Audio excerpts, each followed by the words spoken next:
Big boss ಮನೆಯನ್ನ close ಮಾಡಲಾಗಿದೆ. Set ನಿರ್ಮಾಣದ ವೇಳೆ ಜಾಲಿವುಡ್ನಲ್ಲಿ ವಾಟರ್ ಆಕ್ಟ್ 1974 ಪಾಲನೆ ಮಾಡಿಲ್ಲ ಅಂತ ಮಾಲಿನ್ಯ ನಿಯಂತ್ರಣ ನೋಟಿಸ್ ಜಾರಿಯನ್ನ ಮಾಡಿತ್ತು. ನಿನ್ನೆ ಸಂಜೆ 6 ಗಂಟೆ ಸುಮಾರಿಗೆ ಜಾಲಿವುಡ್ನ ಮೇನ್ ಗೇಟ್ ಸೀಸ್ ಮಾಡಲಾಯಿತು.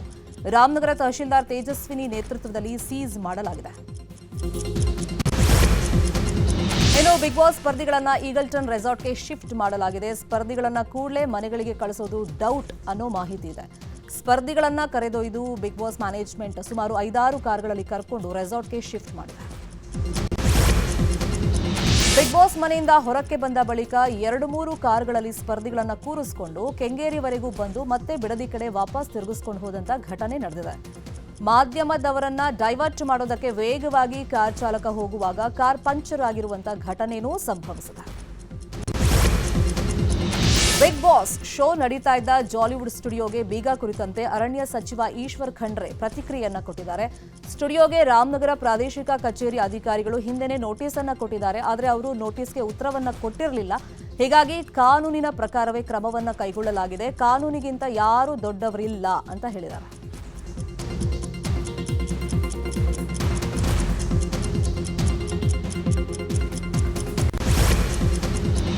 ಬಿಗ್ ಬಾಸ್ ಮನೆಗೆ ಬೀಗ ಬಿದ್ದ ಬಳಿಕ ಎಲ್ಲಾ ಸ್ಪರ್ಧಿಗಳನ್ನ ರೆಸಾರ್ಟ್ಗೆ ಶಿಫ್ಟ್ ಮಾಡಲಾಗಿದೆ. ಇದೀಗ ಬೆಸ್ಕಾಂ ಹಾಗೂ ಬಿಎಂಆರ್ಡಿಎ ಜಾಲಿವುಡ್ಗೆ ನೋಟಿಸ್ ಅನ್ನು ಕೊಟ್ಟಿದೆ. ಯಾವುದೇ ನಕ್ಷೆ ಇಲ್ಲದೆ, ಪರವಾನಗಿ ಇಲ್ಲದೆ ಜಾಲಿವುಡ್ ನಡೆಸುತ್ತಿರುವಂತಹ ಆರೋಪದ ಮೇಲೆ ನೋಟಿಸ್ ನೀಡಿದ್ದು ವಿದ್ಯುತ್ ಸಂಪರ್ಕ ಕಟ್ ಮಾಡೋದಾಗಿ ನೋಟಿಸ್ನಲ್ಲಿ ತಿಳಿಸಲಾಗಿದೆ.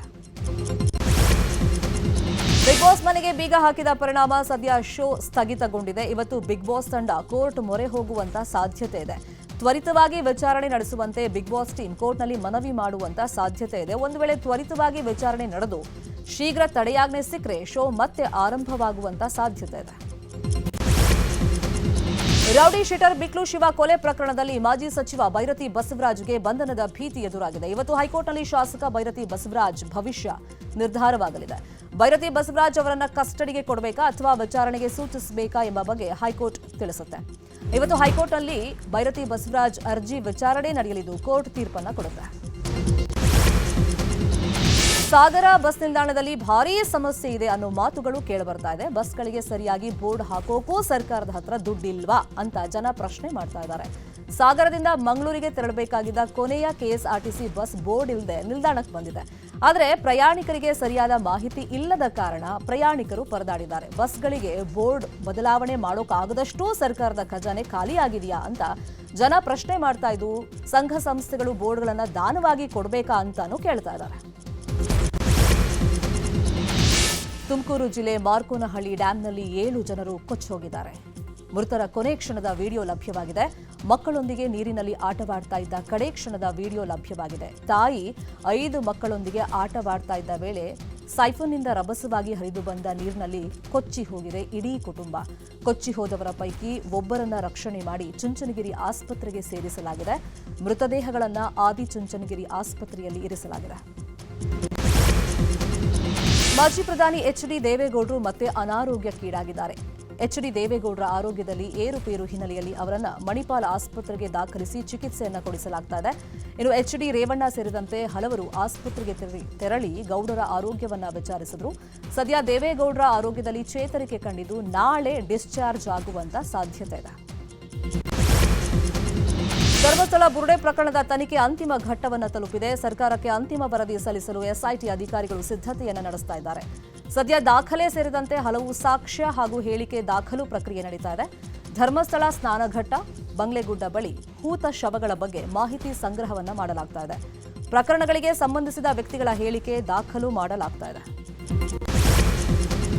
ಬೆಳಗಾವಿ ಡಿಸಿಸಿ ಬ್ಯಾಂಕ್ನ ಚುನಾವಣೆಯಲ್ಲಿ ಹುಕ್ಕೇರಿ ತಾಲೂಕಿನಿಂದ ರಾಜೇಂದ್ರ ಪಾಟೀಲ್ ಅವರನ್ನ ಅಭ್ಯರ್ಥಿಯನ್ನಾಗಿ ಆಯ್ಕೆ ಮಾಡಲಾಗಿದೆ. ಈ ಬಗ್ಗೆ ಬೆಮುಲ್ ಅಧ್ಯಕ್ಷ ಶಾಸಕ ಬಾಲಚಂದ್ರ ಜಾರಕಿಹೊಳಿ ಘೋಷಣೆ ಮಾಡಿದ್ದಾರೆ.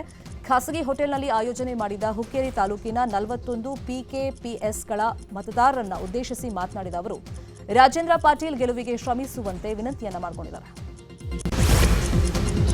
ನಟ ದರ್ಶನ್ ಸೆಂಟ್ರಲ್ ಜೈಲಲ್ಲಿ ವ್ಯವಸ್ಥೆ ಕೊಡದ ಬಗ್ಗೆ ಕೋರ್ಟ್ಗೆ ಅರ್ಜಿ ಸಲ್ಲಿಕೆ ಮಾಡಿದ್ದು ನ್ಯಾಯಾಧೀಶರೇ ಬಂದು ಪರಿಶೀಲನೆಗೆ ಮುಂದಾಗಬೇಕು ಅಂತೇಳಿ ದರ್ಶನ್ ಪರ ವಕೀಲರು ಅರ್ಜಿಯನ್ನು ಸಲ್ಲಿಸಿದ್ದಾರೆ. ಈ ನಡುವೆ ಟೆಕ್ನಿಕಲ್ ಮತ್ತು ದಾಖಲೆಯ ರಿಪೋರ್ಟ್ ತಯಾರು ಮಾಡಲಾಗಿದೆ. ದರ್ಶನ್ ಬಂದ ದಿನದಿಂದಲೂ ಕ್ವಾರಂಟೈನ್ ಸೆಲ್ನಲ್ಲಿ ಇಡಲಾಗಿದೆ ಅನ್ನೋ ಮಾಹಿತಿ ಇದೆ. ಆದರೆ ಅದೇ ಸೆಲ್ ಅಕ್ಕಪಕ್ಕದ ಬ್ಯಾರಕ್ಗಳಲ್ಲಿ ವಿಚಾರಣಾಧೀನ ಕೈದಿಗಳೂ ಇದ್ದಾರೆ. ಒಟ್ಟು 500 ಮಂದಿ ಸಾಮರ್ಥ್ಯದ ಜೈಲು, ಕ್ವಾರಂಟೈನ್ ಸೆಲ್ ಅಲ್ಲ, ಪ್ರತ್ಯೇಕ ಜೈಲು ಅಂತ ದಾಖಲೆ ಇದ್ದು ಅದನ್ನು ರಿಪೋರ್ಟ್ ಮಾಡಲಾಗಿದೆ.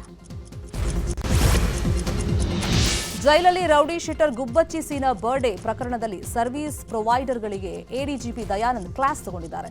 ಪರಪ್ಪನ ಅಗ್ರಹಾರ ಜೈಲು ಸರ್ವಿಸ್ ಪ್ರೊವೈಡರ್ಗಳ ಜೊತೆ ಚರ್ಚೆ ಮಾಡಿದ್ದು, ಸರ್ವಿಸ್ ಪ್ರೊವೈಡರ್ಗಳಿಗೆ ಕ್ಲಾಸ್ ತಗೊಂಡಿದ್ದು ಕ್ರಿಮಿನಲ್ ಕೇಸ್ ಬುಕ್ ಮಾಡುವಂತ ಎಚ್ಚರಿಕೆಯನ್ನ ಕೊಟ್ಟಿದ್ದಾರೆ. ಜೈಲಲ್ಲಿರುವಂತ ಜಾಮರ್ ಯಾಕೆ ಸರಿಯಾಗಿ ಕೆಲಸ ಮಾಡ್ತಾ ಇಲ್ಲ ಅಂತ ಸರ್ವಿಸ್ ಪ್ರೊವೈಡರ್ಗಳನ್ನ ಪ್ರಶ್ನೆ ಮಾಡಿದ್ದಾರೆ.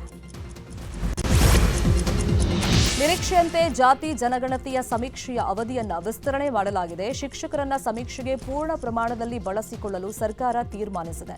ಈ ಹಿನ್ನೆಲೆಯಲ್ಲಿ ಅಕ್ಟೋಬರ್ 18ರವರೆಗೆ ರಾಜ್ಯದ ಎಲ್ಲಾ ಸರ್ಕಾರಿ ಶಾಲೆಗಳು ಹಾಗೂ ಅನುದಾನಿತ ಶಾಲೆಗಳಿಗೆ ರಜೆಯನ್ನ ನೀಡಲಾಗಿದೆ. ಈ ಬಗ್ಗೆ ಸಭೆ ನಡೆಸಿ ಸಿಎಂ ಸಿದ್ದರಾಮಯ್ಯ ಶಾಲೆಗಳಿಗೆ ರಜೆ ಘೋಷಣೆಯನ್ನ ಮಾಡಿದ್ದಾರೆ. ಇದೇ ವೇಳೆ ಸರ್ವೆ ವೇಳೆ ಮೃತಪಟ್ಟ ಶಿಕ್ಷಕರಿಗೂ ತಲಾ 20 ಲಕ್ಷ ಪರಿಹಾರವನ್ನ ಘೋಷಣೆ ಮಾಡಲಾಗಿದೆ. ಚಿಕ್ಕಬಳ್ಳಾಪುರ ಜಿಲ್ಲೆ ಶ್ರೀನಿವಾಸ ಸಾಗರದಲ್ಲಿ ಪ್ರವಾಸಿಗರು ಹುಚ್ಚಾಟವನ್ನ ಮೆರೆದಿದ್ದಾರೆ. ಗಂಗಮ್ಮ ದೇವಿ ವಿಗ್ರಹದ ಮೇಲೆ ಕಾಲುಗಳನ್ನ ಇಟ್ಟು ಅನ್ಯ ಕೋಮಿನ ಯುವತಿಯರು ಮೊಂಡಾಟವನ್ನ ಮಾಡಿದ್ದಾರೆ. ಹಿಂದೂಗಳ ಆರಾಧ್ಯ ದೈವ ಗಂಗಮ್ಮ ದೇವಿ ವಿಗ್ರಹಕ್ಕೆ ಅಪಮಾನ ಮಾಡಿದ ಬಗ್ಗೆ ಆಕ್ಷೇಪ ವ್ಯಕ್ತವಾಗಿದೆ. ಶ್ರೀನಿವಾಸ ಸಾಗರದಲ್ಲಿ 50 ಅಡಿ ಎತ್ತರದಿಂದ ಧುಮುಕುವ ನೀರಿನಲ್ಲಿ ಯುವತಿಯರು ಮನಸೋ ಇಚ್ಛೆ ದುರ್ವರ್ತನೆಯನ್ನ ತೋರಿದ್ದಾರೆ. ಚಾಮರಾಜನಗರ ಜಿಲ್ಲೆಯ ಯಳಂದೂರು ತಾಲೂಕಿನ ಅಗರ ಹಾಗೂ ಮದ್ದೂರು ಕೆರೆಗಳಿಂದ ನೀರು ಪೂರೈಕೆಗೆ ಯೋಜನೆಯನ್ನ ರೂಪಿಸಲಾಗಿದೆ. ಕಾವೇರಿ ನದಿಯಿಂದ ಮೊದಲು ಕೆರೆಗಳನ್ನು ತುಂಬಿಸಿ ಬಳಿಕ ಕೆರೆಗಳಿಂದ ಬೆಂಗಳೂರಿಗೆ ನೀರು ಪೂರೈಕೆ ಮಾಡುವಂತ ಯೋಜನೆಗೆ ಅಂದಾಜು 1500 ಕೋಟಿ ವೆಚ್ಚವನ್ನ ಮಾಡಲಾಗುತ್ತದೆ.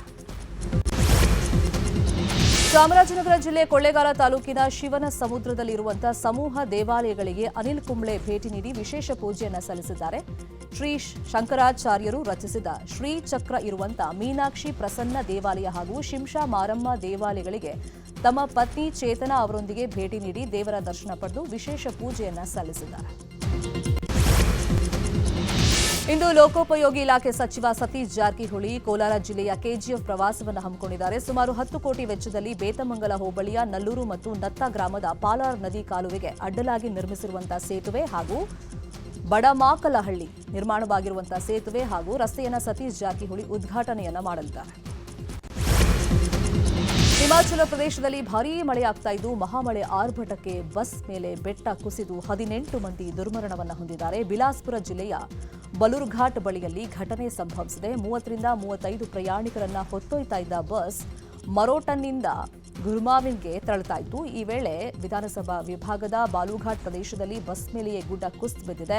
ಇಲ್ಲಿವರೆಗೆ 18 ಶವಗಳನ್ನು ಅವಶೇಷಗಳಿಂದ ಹೊರಗಡೆ ತೆಗೆಯಲಾಗಿದೆ. 3 ರಕ್ಷಿಸಿ ಆಸ್ಪತ್ರೆಗೆ ಸ್ಥಳಾಂತರ ಮಾಡಲಾಗಿದೆ ಅಂತ ಹೇಳಿ ಅಧಿಕಾರಿಗಳು ಮಾಹಿತಿಯನ್ನು ಕೊಟ್ಟಿದ್ದಾರೆ. ಇನ್ನು ಕಾಂತಾರ ಸಿನಿಮಾ ವೀಕ್ಷಣೆ ಮಾಡಿದ್ದಾರೆ ಕೇಂದ್ರ ಸಚಿವ ಎಚ್.ಡಿ. ಕುಮಾರಸ್ವಾಮಿ. ದೆಹಲಿಯಲ್ಲಿ ನಾನು ಮತ್ತು ನನ್ನ ಪತ್ನಿ ಅನಿತಾ ಕುಮಾರಸ್ವಾಮಿ ಕಾಂತಾರ ಚಾಪ್ಟರ್ 1 ಚಿತ್ರವನ್ನ ವೀಕ್ಷಣೆ ಮಾಡಿದ್ವಿ. ಮನ ಮಿಡಿಯುವ ಅಂತಃಕರಣದ ನೈಜ ಹೂರಣ. ನಿರ್ದೇಶಕ ರಿಷಬ್ ಶೆಟ್ಟಿ, ನಿರ್ಮಾಪಕ ವಿಜಯ್ ಕಿರಗುಂದೂರು, ಹೊಂಬಾಳೆ ಫಿಲ್ಮ್ಸ್ ಮತ್ತವರ ತಂಡದ ಪ್ರಯತ್ನಕ್ಕೆ ಹೃದಯಪೂರ್ವಕ ಅಭಿನಂದನೆಗಳು. ನಿಮ್ಮಿಂದ ಇನ್ನಷ್ಟು ಅತ್ಯುತ್ತಮ ಚಿತ್ರಗಳು ಮೂಡಿ ಬರಲಿ ಅಂತೇಳಿ ಶುಭ ಹಾರೈಸಿದ್ದಾರೆ.